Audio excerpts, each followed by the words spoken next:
कहाँ गए सब लोग? मालिक और मालकिन किसी की शादी में गए हैं और बहुरानी महिला समाज के जलसे में। महिला समाज के जलसे में? किसके साथ? वंदना दीदी और प्रकाश बाबू के साथ। प्रकाश के साथ?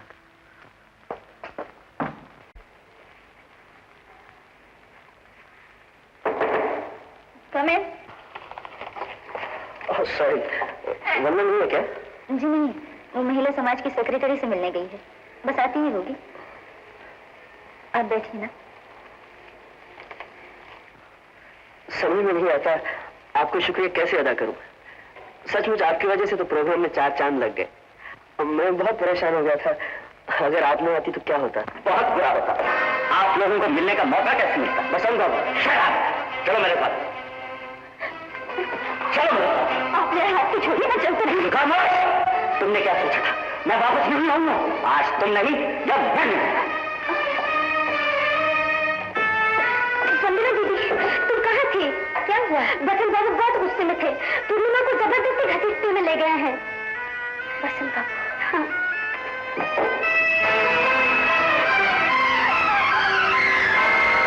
मेरे जाते ही उससे मिलने का बहाना ढूंढ लिया। ये बिल्कुल झूठ है, पिताजी ने मुझे भेजा। बकवास बंद कर, हमारा प्रचलन।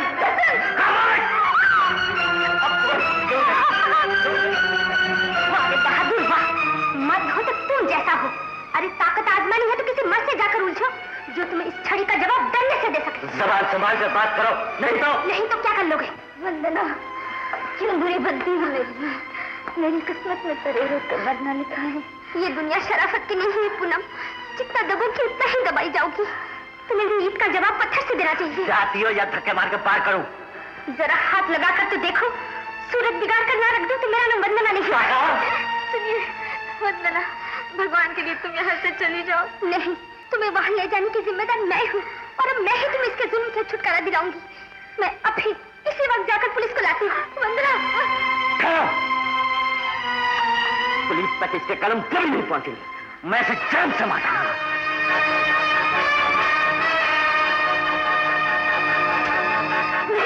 मैं आपको नहीं जाने दूंगी, माना तो मुझे मार दो। चुप रहो, आज तक तुम्हारा मेरा कोई संबंध नहीं। हटो मेरे रास्ते से।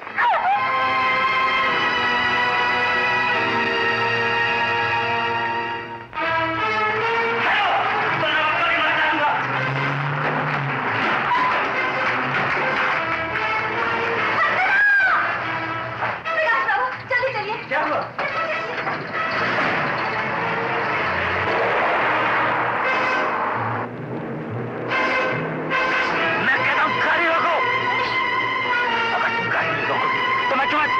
अगर तुम मुझे मार डालोगे तो भी साथ मरोगे। अच्छा की बच्ची देखता तुम गाड़ी कैसे नहीं रोकती? लगा गाड़ी।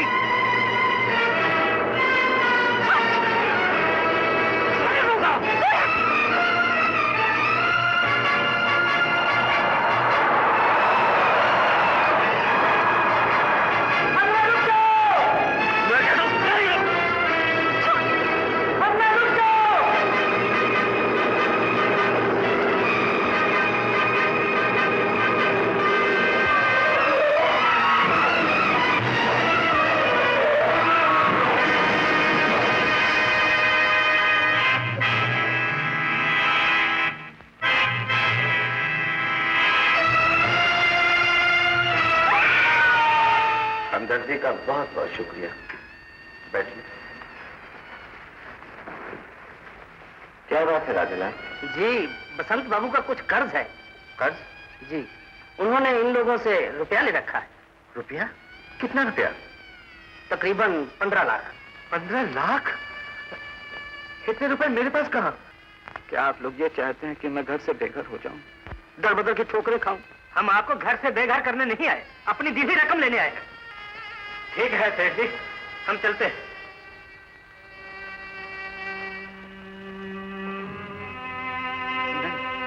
नहीं, है उसकी आत्मा पर आप लोगों के कर्जे का बोझ नहीं रहेगा। वो मेरा बेटा था, अच्छा था बुरा था जैसा भी था, मेरा खून था।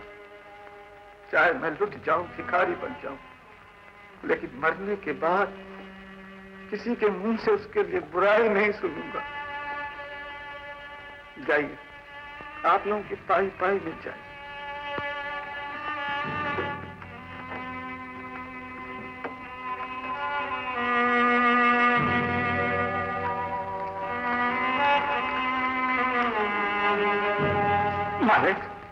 मुझे भी अपने साथ ले चली। जो खुद बेसहारा हो वो तुम्हें क्या सहारा देगा मंगल? सब कुछ तो चला गया। मैं भूखा रहकर भी आपके साथ दिन काट लूंगा।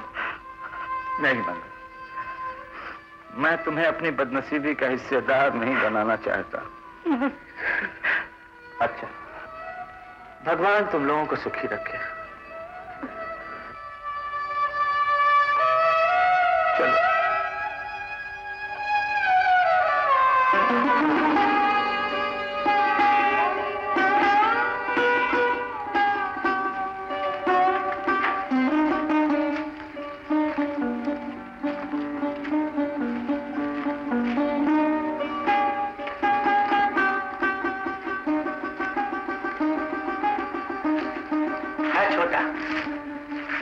लेकिन खुला और हवादार है।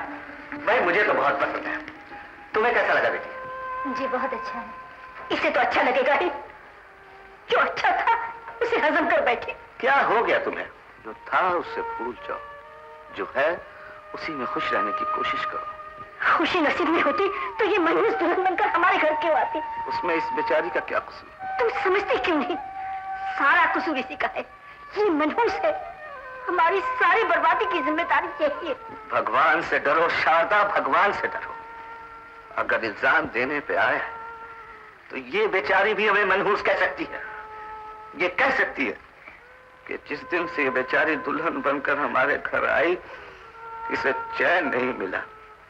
हमने, तुमने इसके पति को हमेशा के लिए छीन लिया, इसका सुहाग लूट लिया। अगर ये ऐसा समझती है तो यहाँ से मुंह काला क्यों नहीं करती? माँ जी। हाँ, अब तुम्हारा यहाँ क्या रखा है? बसंत की मां, फिर कभी ऐसा मत कहना। पहले ये हमारी बहू थी, लेकिन अब हमारी बेटी है। जब तक हम जिंदा हैं, अनिल और पूर्णिमा हमारी नजरों से दूर नहीं होंगे। तुम्हारी अकल पर पत्थर पड़े हैं, पत्थर। मेरी बातें तुम्हारी समझ में नहीं आती। याद रखना, पछताओगी। ये एक दिन भीख मंगवा के छोड़ेगी, भीख मंगवा के छोड़ेगी।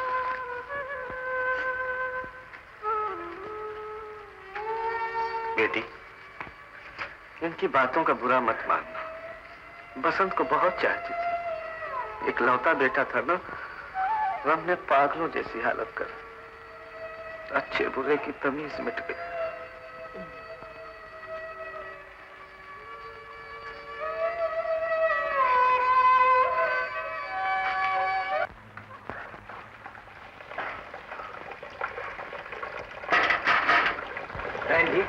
दूध लैला नहीं भैया, आज से दूध बंद कर दो। काहे? बब्बा दूध न पीने का? नहीं, दूध अब उसे अच्छा नहीं लगता। अच्छा। बाबा, तुमको दूध अच्छा लगता है? हाँ बेटा, हाँ।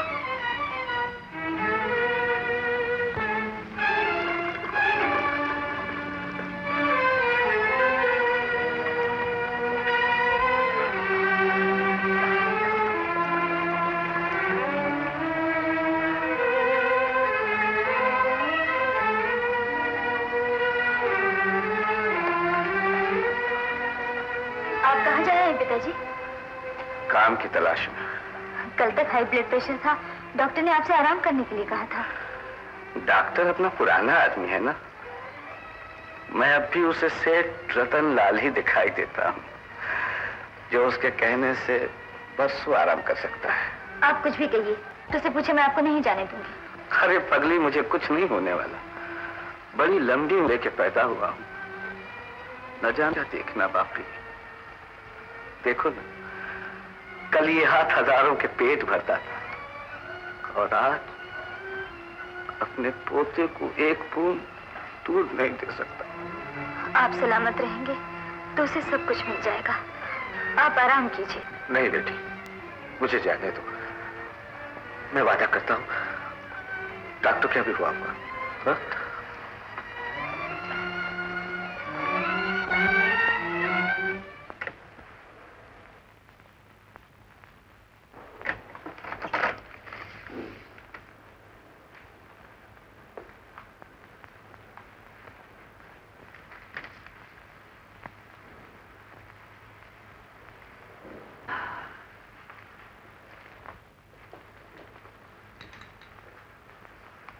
सेठ जी, मेरी समझ में नहीं आता मैं आपको कैसे समझाऊं।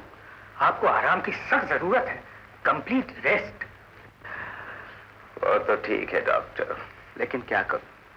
पत्नी, विधवा बहू और यतीम पोते को 2 वक्त रोटी देने के लिए कुछ न कुछ तो करना ही पड़ेगा। मैं नहीं करूंगा तो कौन करेगा? लेकिन ये भी कभी सोचा है आपने कि अगर आप नहीं रहेंगे तो उनका क्या होगा?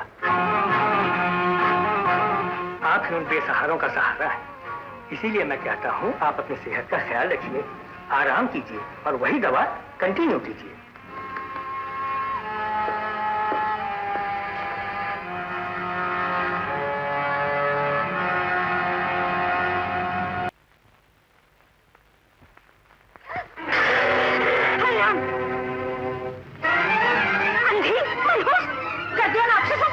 मना किया था मेरे सामने मत आना। आज करवा चौथ है, सुहागनों का त्योहार है, वो फिर मेरे सामने क्यों आई? अनिल को पानी पिलाने आई थी। मैं सब कुछ समझती हूँ, तूने जानबूझकर ये सब किया। नहीं नहीं, ये सच नहीं। खामोश! तेरी ये हिम्मत के मुझे झूठा बना? अगर तू अपने आप को हरिश्चंद्र की औलाद समझती है तो जा रे अपने बाप के साथ। माँ जी, मैं तेरी कोई नहीं लगती। हमारा रिश्ता खत्म हो चुका है। माँ जी, आप दूर हो जा मेरी नजरों से। मैं तुझे 1 मिनट इस घर में रहने नहीं दूंगी। निकल निकल यहाँ से। बहू पर हाथ उठाने से पहले तुम्हारे हाथ टूट क्यों न गए? खबरदार तो मुझे कुछ कहा। जो कहना है इस कुलच्छनी को कहो। अपना सुहाग तो खा चुकी, अब मेरा भी हजम करना चाहती है। नहीं नहीं माँ जी, सब कुछ चला गया था, एक इंसानियत बाकी थी। आज तुमने उसका भी गला घोटा। लेकिन मेरे हाथ जाओ मेरे सामने से। अखंड सौभाग्य रखी करो।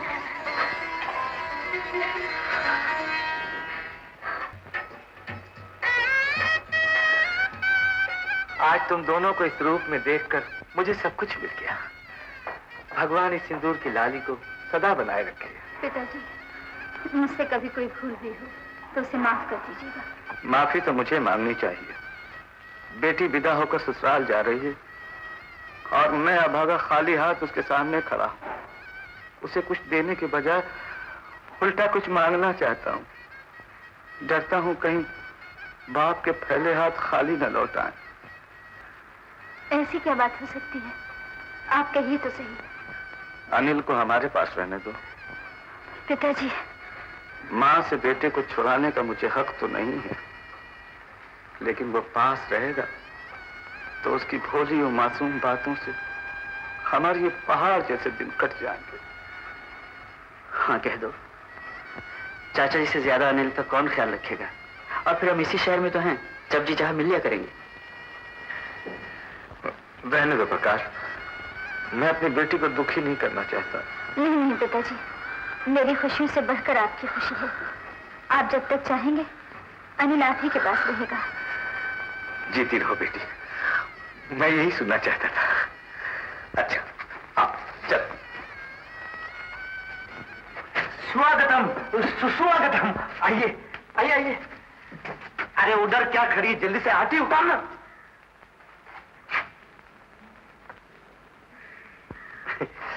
एक मिनट, मैं भी उतारूंगा।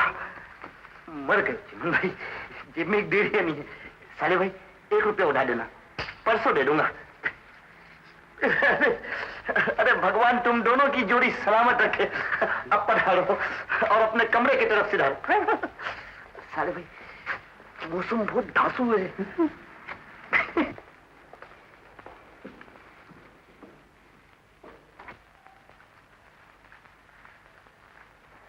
अरे ये फटे हुए ढोल की तरह तुम्हारा मुंह क्यों लटका हुआ है? मेरा दिल चल रहा है। सीढ़ी बम्बा बुला दो आग बुझाने को। मजाक मत करो, मैंने कहा ना मेरा दिल चल रहा है। दिल तो मेरा जलना चाहिए कि भगवान ने साले भाई की तरह ये शुभ दिन मुझे नहीं दिखाया। क्या? कुछ नहीं। मैं परेशान हूँ और तुम्हें मजाक क्यों सोची है? जानती हो सुनील की सतीली माई है, उस बेचारी की जिंदगी हराम कर देगी। अरे क्या बात कर रही हो तुम? ये बेचारी तो बहुत नेक है, देवी है। छोड़ो छोड़ो, मैं इसकी नेकी का नमूना अच्छी तरह देख चुकी हूँ। प्यार भैया से किया और शादी पैसे के लिए किसी और से।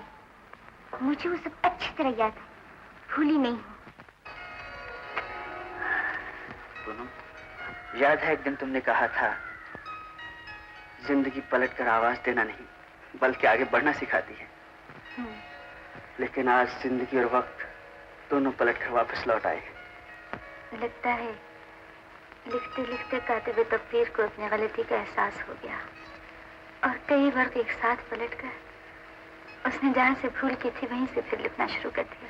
और ये भी हो सकता है शायद उसे मुझ पर रहम आ गया और उसने मेरी खुशी के लिए मेरी शीतल पूर्णिमा को वापस भेज दिया।